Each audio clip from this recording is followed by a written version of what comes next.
I was just about to say something really dumb, Yeah? which was, oh, yeah, I watched this film today. It's called Deep Cover. Liam, Jesus Christ.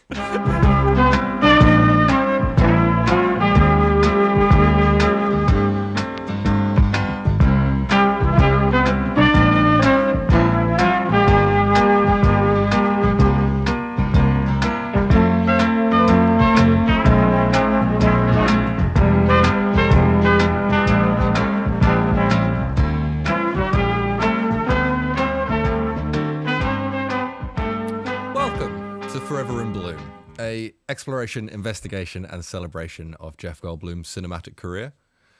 Today, well, actually, I'm Liam, which is what I should say. I'm Seb. I'm Beth. Cool. And today we are going to talk about Deep Cover, a 1992 action crime thriller starring Lawrence, or as he was then, Larry Fishburne. I wonder what day he decided to become Lawrence. One day he was no longer Larry. Sorry. Then he plays. Oh, I've moved them. He plays Russell Stevens Jr. / John Hull, who is a police officer that gets recruited by the DEA to go undercover and try and get close to a bunch of drug boys. And one of those big drug people is our own Jeff Goldblum, and his character has the namesake of Only Fools and Horses, David Jason. Yes, all of what you just said was true and correct. And I think very professionally lacked any sort of like emotional opinion about the film. Yeah, because I'm a professional, Seb. Yeah, well, I respect that. Yeah, I couldn't get any indication of how you feel about this film from that introduction. It was very non-biased. Okay, well, don't worry. The bias is coming. Okay. What are your initial thoughts then? My initial thoughts is that Only Fools and Horses came out in 1981, so I think they stole the name of this character off David Jason. There are real people called David Jason. Yeah, the guy that plays what's his name in Only Fools and Horses plays Del Boy.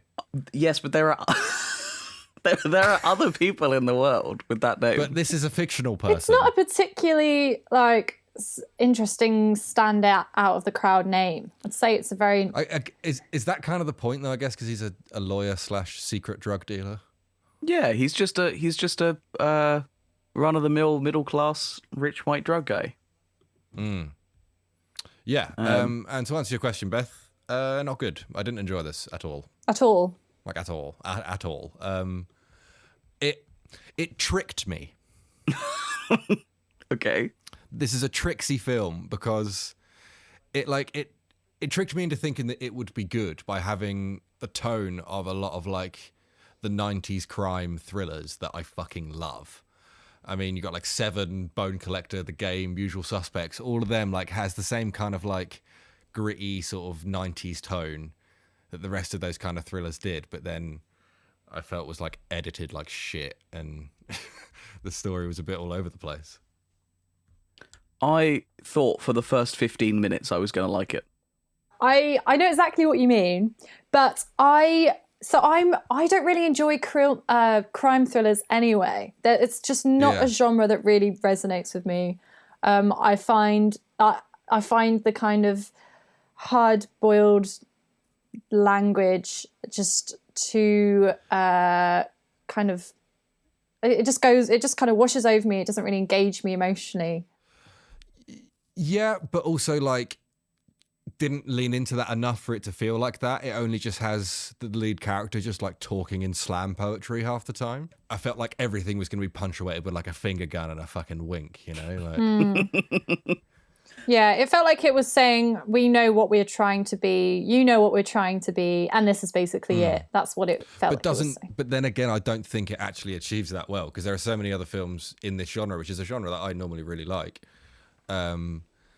Like what I mentioned before, like Seven kind of feels a bit like this, and so does The Unusual Suspects. But they're both like set in a very crime-heavy world, specifically Unusual Suspects, where it's a lot of like the backstabbing, you don't know who to trust, the police are involved, all that sort of thing. Yeah. But they absolutely nail that film, and it's like so gripping the whole way through. Yeah. Today I watched this film in like 2 or 3 sittings because I just kept losing my attention. Yeah, right? yeah.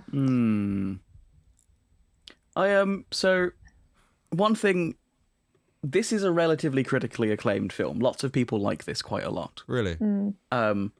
but I was reading a very interesting thing about how lots of people liked it, and then as they've watched it again in the last decade, they've liked it less. Which I think is interesting, that something could be so well received in its time, but then it goes down quite drastically in people's estimation. I think 20 it's years subsequently, on. so many people did this exact thing, but a lot better. Yeah. So then when you look back on this, you're like, oh, fuck, this actually wasn't as good as what everyone else was doing at this time. Yeah, I think with a lot of like films that fall into the crime genre, like heist films and gangster films, I feel like as the audience, you're allowed to look into this world, which most people have never have anything to do with. A lot of us aren't in the, we're not in gangs, we're not in crime, we're not in a lot of these, the things that these films talk about. So in a way, you kind of feel like you're looking in on this story, and you're like privileged to see all what's going on. Whereas I felt with this film, they kind of gave us too much away, because we had all these different ways of knowing about what was really going on within the layers of the story. So we had we got to see both sides of Russell Stevens. Like, we got to see his conversations when he was undercover with the community, and his conversations with the main detective guy. And Lawrence. We also got his narrating voice over the top of that. So we had like 3 different insights into this one story, and it felt like I kind of didn't really know what I was waiting for. I feel like in most crime films, you're like, oh, there's going to be a twist and a turn. We're going to realize something all along that we didn't know before. But we were kind of just going along this journey, knowing everything, because we had insight from all sides. I mean, there was this writer that I can't remember who it was, but I remember one of their quotes like stuck with me, and it was like, you got to give the audience the dots and let them connect them themselves. Like, because if you just give the audience everything, then there's nothing keeping you in, because you don't want to find something out. There's nothing you're like on the edge of your seat, ready to like find out about or hear about. And I know that like the audience knowing more than the people on screen can kind of give us a sense of anxiety, because we know what they're walking into. But we didn't know anything the people in the film and on the screen didn't. It was them telling us everything. It was just like, it was quite exposition heavy. Yeah, we even knew before it was happening. We knew what was going to happen. We knew there was going to be a setup. We knew that he was like, someone was going to get hurt, because we'd had that like preface to it, prefaced. This happens once an episode where I just forget to speak, I swear.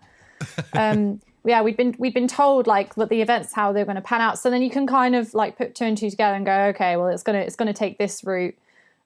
Which I'm not generally not good at figuring out plots, because I literally think plot is like the least important part of a film. So I'm usually not even focusing on that. But the fact I was focusing on that with this probably says there wasn't enough else going on to kind of entertain me.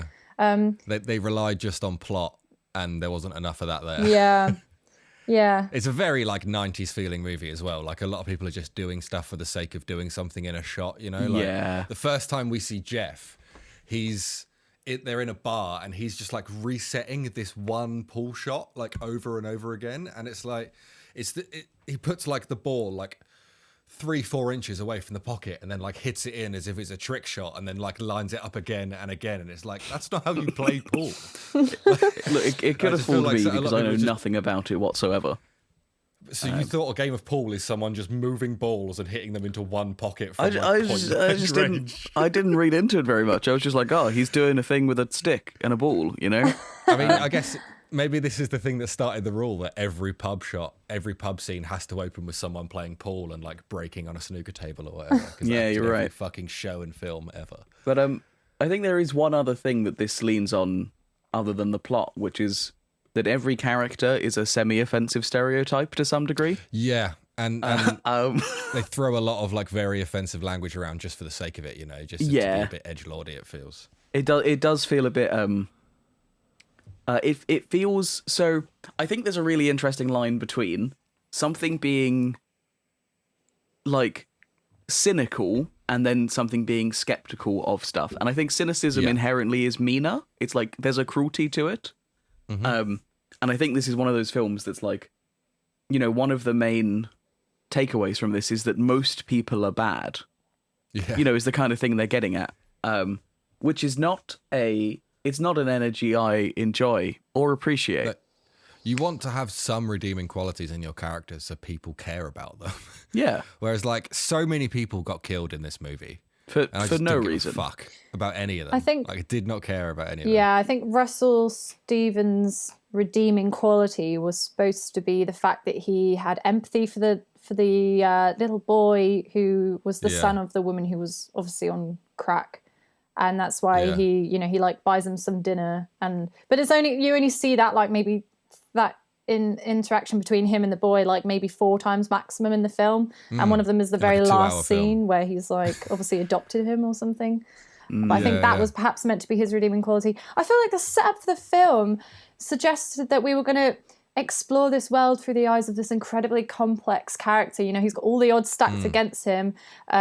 He's a person of color living in America whose father was killed through crime, and now he's a policeman, so he's supposed to be fighting on the side of the law. Yeah, like he was that's a killed by the really police, interesting character setup, and then it just doesn't really go anywhere. The only reason that's there is to show that that's the reason why he's the one that's going to be undercover, because he can like relate And to does those good people. things and makes good choices and never touches drugs or alcohol because his dad was an addict and all this sort of shit. Yeah. Yeah, like I said, there is such an interesting undertone there, but they just completely fall short of it, and it just becomes like almost offensive in some ways, you know. Like, but they all say if people like watching films for some really like hokey edits and transitions, and this is maybe for you. I think you know the transition I'm about to mention, but there is one is when the dude, like a random extra, like walks across the screen and it like screen wipes to the next scene from him. I hate it so much. There's a few screen wipes, anything actually. like that. So, And like some screen wipes can be very stylized. They use so much in Star Wars, aren't they? With just like the classic screen wipe across, like the fuzzy one or whatever. But this is like they've rotoscoped this dude out and put him over the line of the screen wipe. it looked like so, the end of a loading bad. screen on like a Tony Hawk game. It looked like the level finishes loading. You've been sat there for like 5 minutes listening to Scar, and it like finishes loading, and a guy Skates walks across past. the screen, and then you like you dip down on a ramp. Like that's how it felt to me. And there was also a quote from one of the like street dealers early on that Lawrence Fishburne needs to kill to get closer to Jeff Goldblum. And I couldn't believe this was a line in the movie. It's as if there was like a subtle advert. Okay. And he like started beating someone up and was like going for Lawrence Fishburne, and then it all got broken up and he had to run away, and he was like, I'll be back, man. See that movie, man? You can rent at the local video store. I'll be back. Oh yeah, I know. like, why are you telling me where I can rent the movie? Was that line from that you're Jeff? quoting? No, that was from one of the like gangbangers that he killed early on, kind of thing. Oh, okay. It sounds like something Jeff would have said in this film. It does. It does. So And go ahead. carry on. No, go ahead. No, I was going to move on to a completely other thing. Me too. So carry on. Oh, well, I was going to say it's probably a good chance for us to talk about Jeff's character, Yeah, David Jason. David Jason, Boy. who is a chemist Del Boy. and also a liar. Was he a chemist? Yeah, he was making the synthetic cocaine. Is he? I thought it was someone else. I thought he was just kind of in control of that operation. Ah, okay. Because he says lots of chemical words, so I just kind of assumed he was the one doing it. Chemical words. Yeah, chemical words. He stands out of this movie like he sticks out like a sore thumb. I just don't think he fits in this film at all. I think if you look at him and his performance, like isolated, I think he does a pretty good job. There are some moments like he kind of shows the super entitled baby guy kind of getting his feelings hurt and then going on a bit of a violent rampage because of it. I think, standalone, he plays that by himself. He plays that well, but he feels like, he's in a different movie to everyone else. He does, yeah. He doesn't take... Everyone else in this world is taking things very seriously, and he just shouts random thing. There's one... He like pushes someone out of a car and they're like nearly dead, and he just shouts, "We'll have shrimp." Like, I don't really know.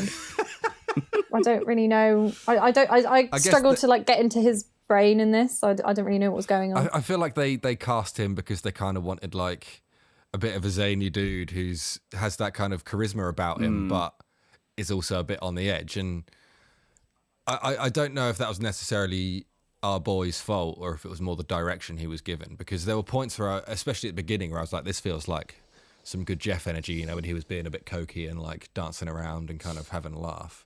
And then it felt like he was kind of playing it with a bit of humor, and they kind of just kept like making it more and more serious as it goes along, and it kind of lost that edge, and it kind of then you didn't really like the charisma of the character kind of fell away, and it was just him looking stern in wide leather jackets all the the definitely and his hair got slicker the more angry he got. That's true. The darker he went, the more slicked back it was, for sure. He kind of derails, you could map doesn't that. he? His character kind of derails throughout the film. Like, he starts off like a bit of a joker, and then by the end of it, as you say, like, his hair gets slicker and he gets kind of more serious. But not in like a satisfying way, you know? I do like his fashion transition, though. He does end up looking like someone who would be like either in the Matrix or very into the Matrix in the real world. It's interesting so the two things I do really like about this film are actually the music being one, and the fashion. I think the fashion is good. There's some good looks in here. Yeah. Everyone does look quite good. Lawrence Fishburne looks fresh as hell in this fucking movie, and so does Betty, I think, the one who's laundering all the money. She looks amazing. They both look sick. And some of her outfits are mad. I actually think that Lawrence Fishburne kind of kills it. Like, he's just very good. Great, you know, mate. he's fantastic. Sorry, Larry. He was Larry at this point. Sorry, Larry. Please.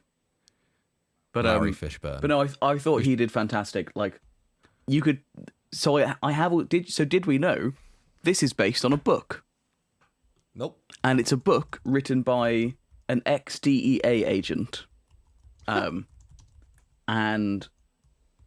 they ended up making a film out of it, but the DEA agent, wow, I can't say DEA agent very quickly. But that dude, whose name was Michael Levine, I and that name. I think it just sounds like, I don't think it's the same one. From my understanding, it's just like that there are many David Jasons, I think that there are a number of Michael Levines. I don't believe it. But he was, essentially it was an autobiographical book he wrote, but that he couldn't get the movie rights to it because he's a very rich white dude who, in this story, felt wrong as the lead character. So he worked with Bill Duke, the director, and they changed it to being just a black guy because it fits more into the story they wanted to tell and all that sort of stuff. And they changed that, and apparently from that point on, it got funded almost immediately. I think that's great, though. I think that makes a lot of sense, because otherwise we would have just had a story that's been told many times. Like, I haven't seen absolutely. this narrative like before, so I think that's a good thing. For sure. But yes, also apparently the book wasn't very good. Lawrence Fishburne was Thrax in Osmosis Jones. Excuse me? Lawrence Fishburne was in Osmosis Jones. So he's incredible then. Like, I knew he was good, but like Osmosis Jones is one of the most important. He's the people's actor. Yeah, he's done everything. I'm just trying to get a confirmation of when he became Lawrence. Carry on. Okay. So the book wasn't very good, but the story, but like in synopsis, it sounded very interesting, but was apparently written really hokily, and really like clumsily, which is why Bill Duke, who's I think best known as an actor, but has also actually directed a bunch of like Miami Vice and stuff. Yeah, he's done a lot of television. Yeah, I think this is his second film to direct. Yeah, I think that's right, because he does work in that sort of like crime noir world quite a lot. Sorry, Liam, did you want to bring up your Lawrence Larry confirmation? No confirmation. I think it was sometime between this and The Matrix, but there is no actual confirmation on Wikipedia so far of the explicit day he became Lawrence. That's fine. Sorry, I feel like I keep interrupting people. No, mate. No, go ahead. The beast doing this. There's a scene where Jeff Goldblum and all of his like druggy gang mates. There's like a lot. It's the scene where they have they're all having a party and there's like a stripper in the background. It's kind of cliche, the setup. And then they engage in the most intense game of knuckles. Literally, I play knuckles with like my siblings. That I used to play it when I was a kid. And he acts as if he's been like shot in the face. He's like devastated, and all he's got is like a few bruises on his knuckles. And he's supposed to be like this drug lord. He fully bandages it later as well. Yeah. I just found that bizarre. I honestly was just about to bring this scene up. Like, it's between Jeff's character and a guy called Barbosa, who's like Jeff's boss, who he gets all the coke off. And yeah, it's just like they have this whole thing of like, the whole game where you put your hands on top of the other one. You've got to try and like get over the top and slap them, but they're doing it with knuckles. And it becomes like they're trying to build it up as if it's like a Russian roulette, like level of intensity of like the decision that people are going to make. Like, one of you will come out of this dead, but Jeff literally just goes away with a slightly bruised hand. Yeah, he's pathetic. He's also fighting a very old, weak man. Yeah. But it just makes me think that they maybe had to fight to keep it a lowest certificate, because you don't actually see, for a film where there's a lot of death, you don't really see much bloodshed or much It's gore. just like cheap squibs, isn't it? Like, it's just that. I think maybe Yeah, it's always off camera. Yeah, I think maybe that's why I wasn't gripped, because I feel like with a film like that, I'm kind of there to see a bit of bloodshed and a bit of, Although, like, I would say, like, there's like the climax when Jeff realizes that Jeff and Larry Fishburne realize that their boss Barbosa is a police informant, so they steal him with a limo. First of all, he's firing guns in a limo. Everyone in that car will be deaf as the living fuck. That's true. But that's fine. They keep just talking to each other. But I really miss the days of filmmaking where they would use like dummies and dolls instead of like CGI doubles. Because when he jumps out of the car, you can tell it's a dude on like a wire and they pull him over. But then the guy gets absolutely fucking creamed by a cop car. Like, he just looks up and this police car comes and like wipes him out, and it's so visceral. The way it's a dummy. The way he flips like 60 miles an hour. It's we shouldn't forget that the way he was pushed out of the car is by being shot in the butt. Oh, he was shot in the anus, and that pushed him out. Yes, Shot and in that the knocked him out of a perineum. car. He was. The perineum, yeah. He was iced in the taint, as one might say. He shot him a new butthole. Speaking of the music as well, I thought a lot of the actual songs and music were in there are great, apart from when they would use the like djembe score that they had. Like, it was a bunch of like percussive djembe scoring to some scenes. But this is more on, I guess, like the mixing side than the actual music side.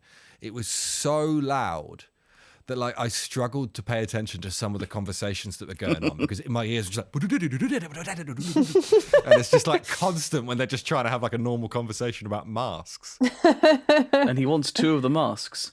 Anyway, I didn't understand why he wanted 2 masks when he knew it was a money laundering front. Why did he keep back trying to buy masks?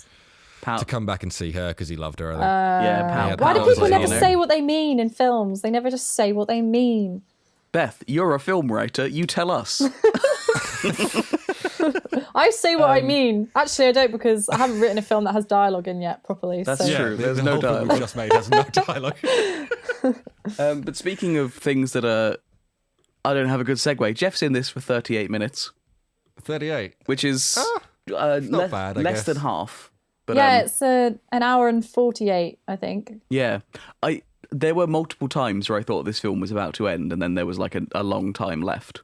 Yeah, me too, man. I don't know whether that was pacing or whether it was just that, I thought that they were going to reach the climax quicker than they did. Who knows? Maybe a bit of both. Like we've discussed, there is a good story in here. I just think it's edited like shit. Yeah, I thought the editing was pretty shoddy. And it was edited by the same guy that did some of the Karate Kid movies. He edited Karate Kid 3. Is Karate Kid 3 good? I don't know. Seb, you seem like a Karate Kid kid. I've not seen any of them. That's surprising to me. I feel like you'd be well into that. Nah, You seem I'm like afraid a not. kid that would have done karate up to like yellow belt or something. So okay, can I tell a real karate story? 100%, always. So I remember. So my neighbours, when I was like 5, had 2 kids that were a bit older than me. One was like 7 and one was like 10. And they went to a karate club in a little village hall every like, Wednesday night or something. Yeah. And I was like begging to go. I was like, I want to learn to do like kicks and flips and stuff. And I went, and I was immediately so intimidated and so bored by it. I sat at the edge playing Pokemon Silver on my Game Boy Color. That sounds actually much more like you as a person. All of the kids from the karate class would rather come and chat about Pokemon to me than actually do the karate class. You derailed the whole class with one copy of Pokemon Silver. Absolutely. I did have the red Gyarados, so it was like kind of a big deal. But I also, I guess on another related note, Liam, do you remember the time I applied for a job to be a karate instructor? Yes, just because it said no experience necessary. Yeah, Beth, it said no, and I didn't know whether they meant no experience in karate or no experience in being a teacher. So I just applied anyway. I did think you were going to bring up the point where you applied to name colours for Dulux. Oh, that too. That's also something. But True Bloom. What we got? 4. 3. 2. Okay. Wow. Wow. Let me just plug If we those could in. eke at least a minute of content out of the next 2 categories, that'll be great. Craft, I gave it 3.5. I was going to give it less, but we have seen some atrocious shite. Yeah. The editing let it down, but some of the set design was good. Yeah, and I think everyone else did a really good job in this movie, apart from the director and editor. Yeah, I gave it a 5, to be honest. Wow. I gave it a 6. Wow. But just because I didn't enjoy it so much, but I did know it was critically acclaimed, which did introduce some bias. I also thought that you two were going to like this film more than you did. I need to just be more true to myself, really, don't I? Yeah. I'm going to stick with a 6. I think a lot of people would think this is a successful film, to be honest, and so I'm going to stick with a 6. Nice. I only gave it a 4 for my enjoyability, to be honest. Me too, man. Yeah. Just poop. Any film I have to watch in more than one sitting is already less than a 5 immediately. Yeah. I gave this a 3.5. Nice. Couple of 0.5s for your spreadsheet. I do want to bring up once again, I have never given a decimal. Right. Because I don't have commitment issues. That's probably very true. So this is clocking in at number 15. 50. It's very middle of the road. It's 15 of 30 actually today, isn't it? Wow, okay. So it's exactly halfway through. That's about right, in my mind. Again, feel nothing. Yeah. Very little towards this, apart from the progression of Jeff's grease. It just nudged down. Oh my god, the film about the very big fish, The Watch. The Favour, The Watch, and the Very Big Fish. Yeah, so that's now at 16 and this is now at 15. Beth, for the Instagram post of this, do you think you could get a screenshot of every time you get a change in Jeff Goldblum's hair? So we go from no product to full grease in 5 swipes. Yeah, that's something that can be done. Does it mean I have to watch this film again though? Because I'm gonna have to sit there. At least twice, yeah. You could just watch it on 3 times speed. Yeah. You could just click through that. It's. I think you could probably do it by the acts. Act 1, no product. Act 2, some product. Act 3, the whole That's a good bottle. idea. That is a good. I'll make a note. Cool and good. Taglines, I guess, huh? Yeah. 3 taglines. 2 of them written by me. 1 of them's from the actual film. You two got a guess, and that. Number 1. There is a thin line between catching a criminal and becoming one. Number 2. Dealer, snitch, junkie, hustler. Number 3. He'd be the perfect criminal if he wasn't the perfect cop. Well, the middle one is one of my favourite Daft Punk songs, so it's not that one. Dealer, snitch, junkie, hustler. Yeah. I'm trying to think which character that applies to, because I feel like it applies to one of them. But who is a junkie and a snitch? Well, Lawrence does a bit of the old nose clams by the end of the movie. Oh, okay. Yeah, he does. He's not a He does get a bit junkie. snussed up. He's not True. a junkie. Son of a junkie. that sounds like an old timey way of cursing. Like you stub your toe and you're like, son of a junkie. It was actually the demo version of Son of a Preacher Man. I think the first one is too preachy, the second one is Daft Punk, and the third one is correct. Interesting. Boff? I'm gonna go with the first one. So Seb, you think he'd be the perfect criminal if he wasn't the perfect cop? And Yeah. Beth, you think there's a thin line between catching a criminal and becoming one? I think that sums up the film more. The best. You are both correct. Okay. All three of them are the taglines. Oh, for God's sake. The only time I get it right is when all three of them are taglines. I'm never going to get it right when there's just one. I'll do two. When I next have a week. 1 in 3 chance, always wrong. When I have a 3 out of 3 chance, always right. I mean, that is how statistics works, yeah. Yeah, be a bit more fucked up if like somehow you always got the 3 out of 3 chance wrong and always got the 1 out of 3 chance right. I'm just like, you know what, Liam? It's none of them. And you're like... You know what? There was one of the episodes recently I was thinking, no, what? Fuck him. When there was like no taglines, I was like, I'm going to write all 3. I thought that was too mean, so I didn't. Thank you. But you could have got me. So it had 3 taglines. When does a tagline become just, the synopsis, really? 3 different posters, I think. That's why. Different markets, maybe. Speaking of Seb's commitment. But I think the second one was written by a prude because you're not a junkie for doing cocaine once or twice. And that says nothing about my person. That's just my... Because maybe the dealer is Jeff, the snitch is Lawrence, the junkie is Barbosa, the junkie is the Elliot. woman whose child he takes at the end. That's a I wonder if he simplification, pays but her the that's fine. $2,000. What? We puts that bloody money on her desk. Her desk? Her death. Oh shit, she's dead, isn't she? Oh yeah. Yeah, she dies, Beth. She dies while the kid is playing a Game Boy. Right. It sounds like everyone a Seb story. Yeah, that's actually what happened Seb, in is the this child karate you? class. Is this like your story? Yeah, I'm that little Then you got boy. adopted by your nun-throwing mum. Seb, is this your Yeah. biopic? Yes, I definitely did grow up in Hollywood. It's New York. It's Hollywood.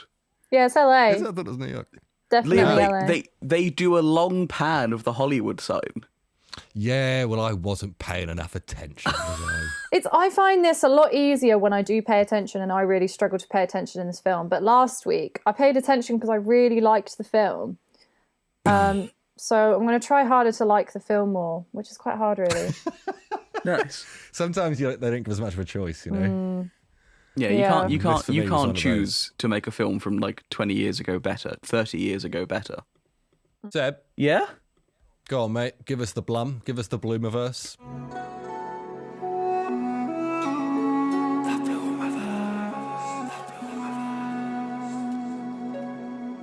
So I do just want to come in and say that I really don't like Blum. And I feel like I Alright. may have mentioned that in the past, but maybe I haven't. Yeah, noted. All right, noted. It feels a bit Blum is a bit chocky bicky. It's got I a feel bit, like, okay, we are like 25 episodes in now, and I feel like we've said like the phrase chocky bicky a few times without actually ever explaining it to anyone. okay, well I guess let's do that before I talk about Jeff Goldblum's interstellar life. So Beth, if you would like to introduce the concept of the chocky bicky list. Okay, the Chocky Bicky list is a list that's been compiled over a number of years, which involves any word in the English language which makes you feel, when spoken aloud, makes you feel a bit sick to your stomach. Usually these are abbreviations or shortened versions of words, and the name of the list is the most obvious example. So Chocky Bicky is what someone would offer you if you're at an awkward work meeting and the Or a client's very late. middle-class tea party. Yeah, or you've gone to have an afternoon tea in a book club. Yeah, and there's an old northern woman and she's offering you a chocky bicky.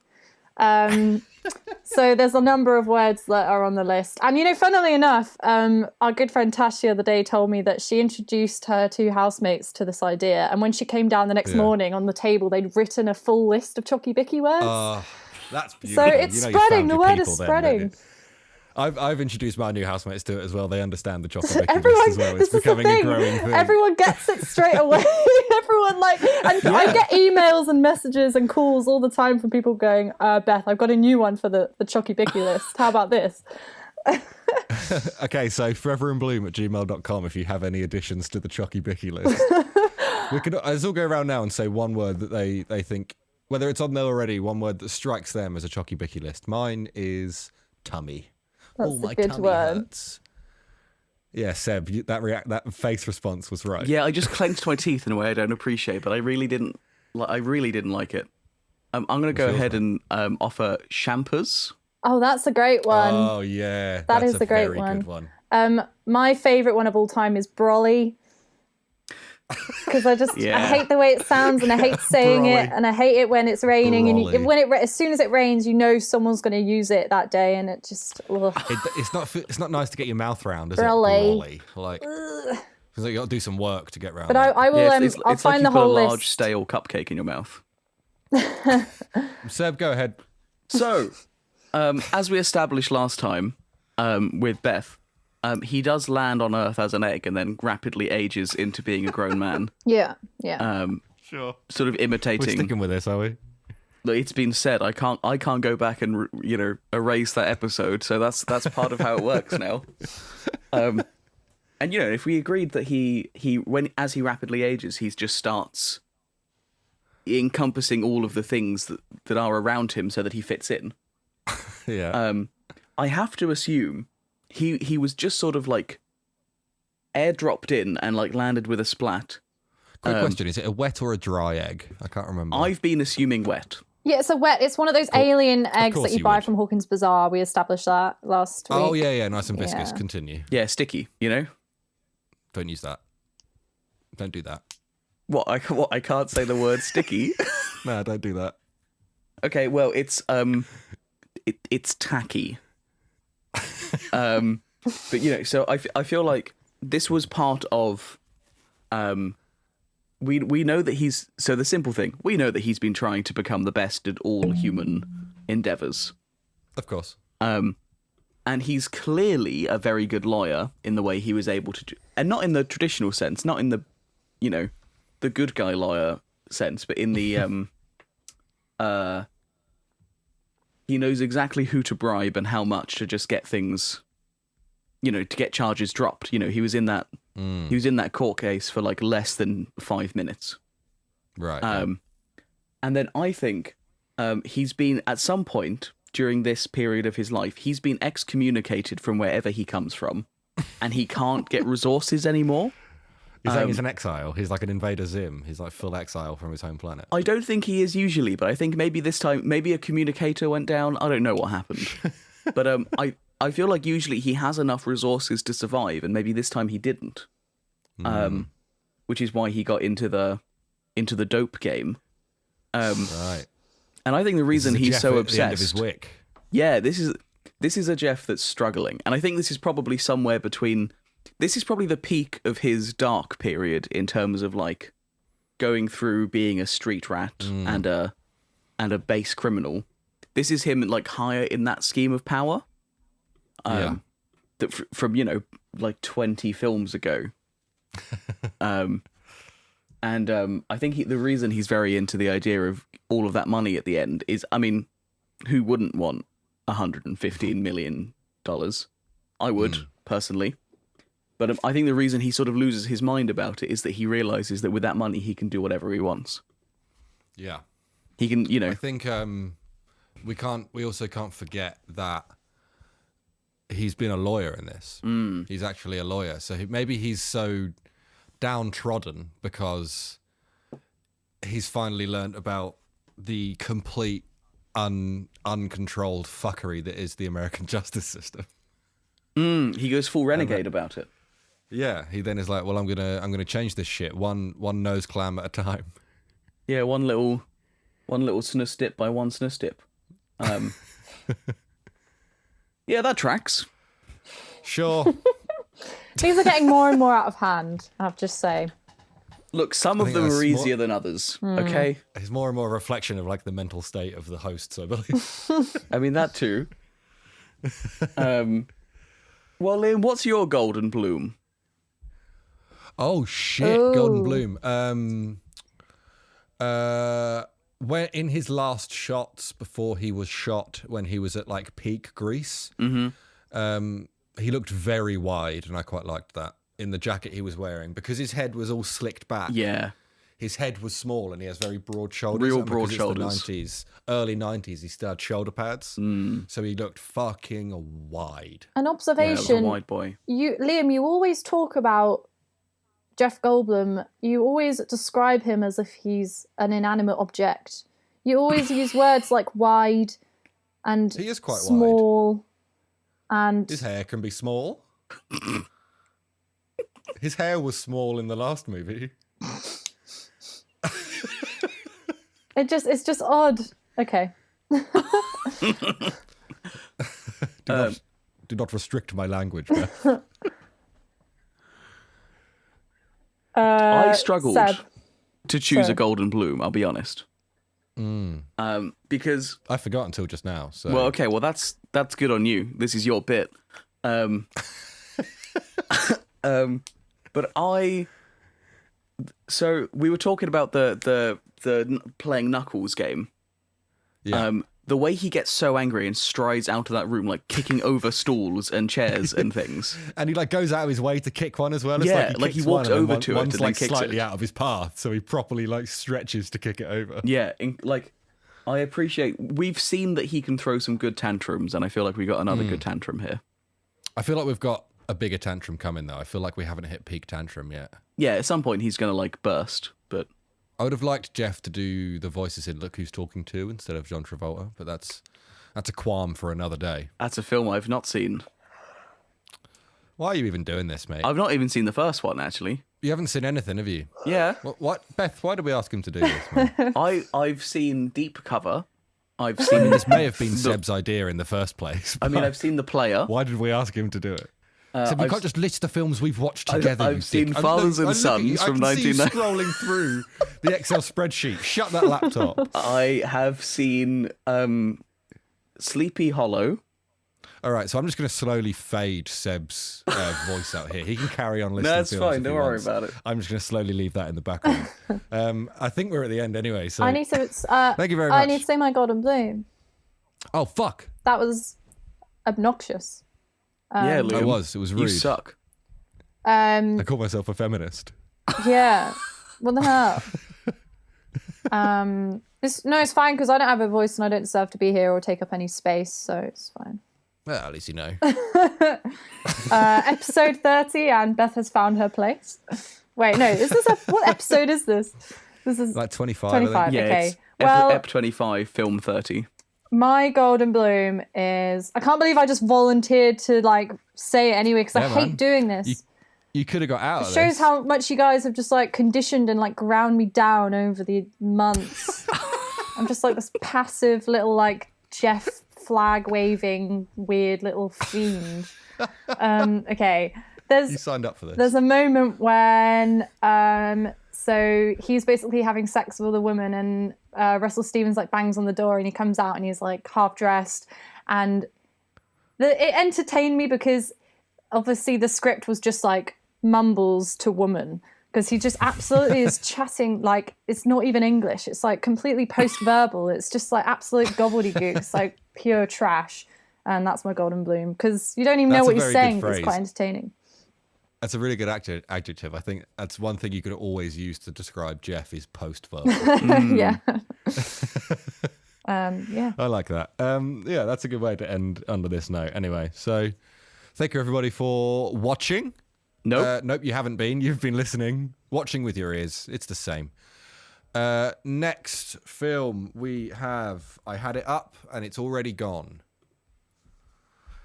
So while I look for the name of the next film, if you could share the show around, that would be great. If you could review it on iTunes or just listen to it on Spotify, that does a lot of good. We are at foreverinblum on Instagram and foreverinblum@gmail.com if you want to get in touch for any reason at all. And the next movie that we are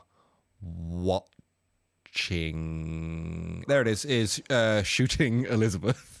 Shooting Nice. Elizabeth. where he plays Howard Pigeon. That's a very good name. I have one thing to add, sorry, in my notes that I didn't bring up. Man. It's just a very quick one. So the character Gopher just made me think of a low-budget Danny DeVito. That's everything. Yeah, I thought he should be Danny. That would Yeah. have been much better. He was a shit character. So we also have the treat of another film about an American living in Europe. Oh, cool. Maybe it was filmed But at the it's same apparently- time as all the others, but just released later. It's apparently about him plotting to shoot and kill his wife. Sounds great. Cool. Yeah, Great. I'm done. Thank you. Nice. And You done? good night. I just did a thumbs up, but you can't hear it. They'll hear the thumb. Do you think you could get it so I could hear my thumb up if it was aggressive enough? Yeah, probably. Check if they can hear it. Double thumbs up. I hope someone could. I was just doing that for ages. You look like you're punching yourself in the chest. Yeah. Well, yeah. Thanks everyone for listening, Great. and we'll see you in a couple of That's weeks. great. Stay golden. No.